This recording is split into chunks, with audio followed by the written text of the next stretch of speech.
নমস্কার বন্ধুরা।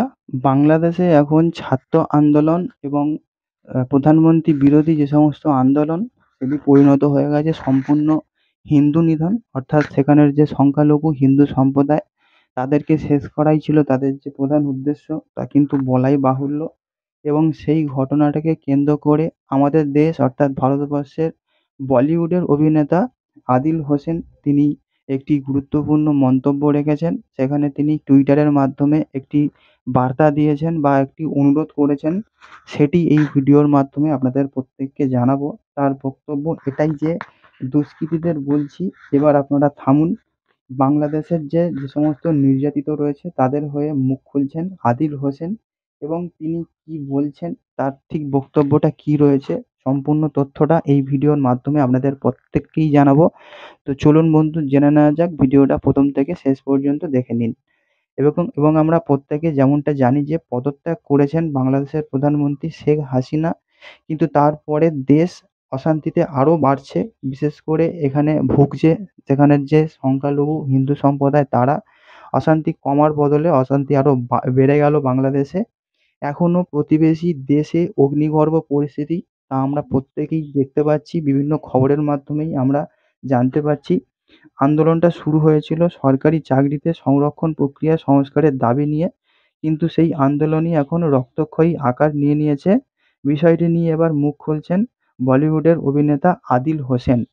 হাসিনার যে পদত্যাগ, তারপর বাংলাদেশের সংখ্যালঘু ও সাধারণ মানুষের ওপর হামলার ঘটনার খবর সামনে আসছে।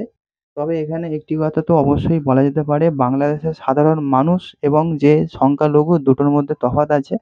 কারণ বাংলাদেশের সাধারণ মানুষের মধ্যে মুসলমানরাও পড়ে, হিন্দুরাও পড়ে, কিন্তু সংখ্যালঘুর মধ্যে শুধুমাত্র হিন্দুরাই পড়ে।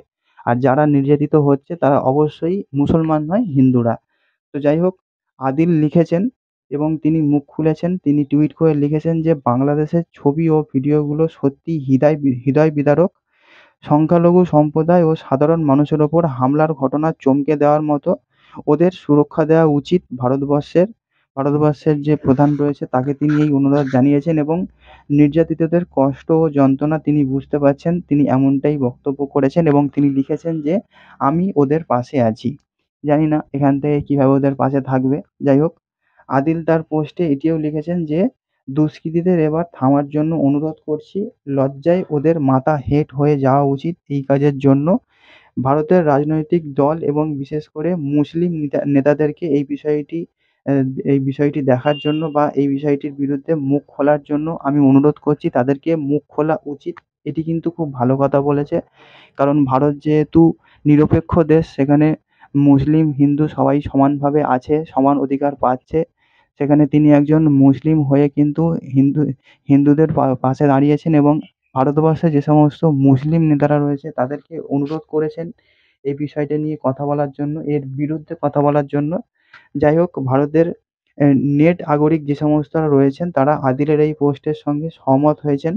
কেউ কেউ বলছেন যে, অবশেষে বলিউডের কোনো অভিনেতা এই ঘটনার বিরুদ্ধে সরব হচ্ছেন, আপনাকে কুর্নিশ জানাই।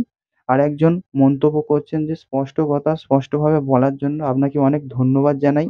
যাই হোক, এই যে অভিনেতা আদিল হোসেন, তিনি যে সমস্ত অভিনয় করেছেন সিনেমাতে, সেই সমস্ত সিনেমার নামগুলো হলো আইয়ারি, কবির সিং, বেল বটম, দোবারা, এবং আরও বেশ কিছু ছবিতে তিনি অভিনয় করেছেন। এবং বলিউডের অতি পরিচিত অভিনেতা আদিল হোসেন, তারই একটি বক্তব্য আপনাদেরকে জানালাম। কিছুদিন আগেই তার একটি মুক্তি পাওয়া ছবি যার নাম হলো উলাচ, এই সিনেমাটা তিনি রিলিজ করেছেন, এবং তার যে একটি বক্তব্য বা তার যে একটি প্রতিক্রিয়া সোশ্যাল মিডিয়ার মাধ্যমে সামনে এসেছে, তা কিন্তু সত্যি একটি কুর্নিশ জানানোর মতন ঘটনা। কারণ এখনো পর্যন্ত এই ঘটনার পরিপ্রেক্ষিতে ভারতবর্ষ থেকে যে সমস্ত সেলিব্রিটিরা রয়েছে তাদের থেকে সেইরকম কোনো প্রতিক্রিয়া পাওয়া যায়নি। তবে আদিল হোসেন, যিনি ভারতবর্ষের বলিউডের একটি অভিনেতা, তিনি একটি বক্তব্য রেখেছেন এবং আমাদের ভারতবর্ষের যে সমস্ত মুসলিম নেতারা আছে তাদেরকে এর বিরুদ্ধে কথা বলার জন্য অনুরোধ জানিয়েছেন। তিনি মনে করছেন যে তার বিরুদ্ধে কথা বলা উচিত, এরকমই একটি দাবি তিনি রাখছেন, এবং সোশ্যাল মিডিয়ার মাধ্যমে কিন্তু তিনি এই বক্তব্যটি সবার জন্য জানিয়েছেন। তো এই যে অভিনেতা, তার এই বক্তব্য অনুযায়ী আপনাদের কি বক্তব্য রয়েছে বা আপনাদের কি মতামত রয়েছে আপনারা কমেন্ট করে জানাতে পারেন। তো ভিডিওটা এখানে শেষ করছি আপাতত। দেখা হচ্ছে আপনার সঙ্গে নতুন কোনো আপডেট নিয়ে। সবাই খুব ভালো থাকবেন। Good bye.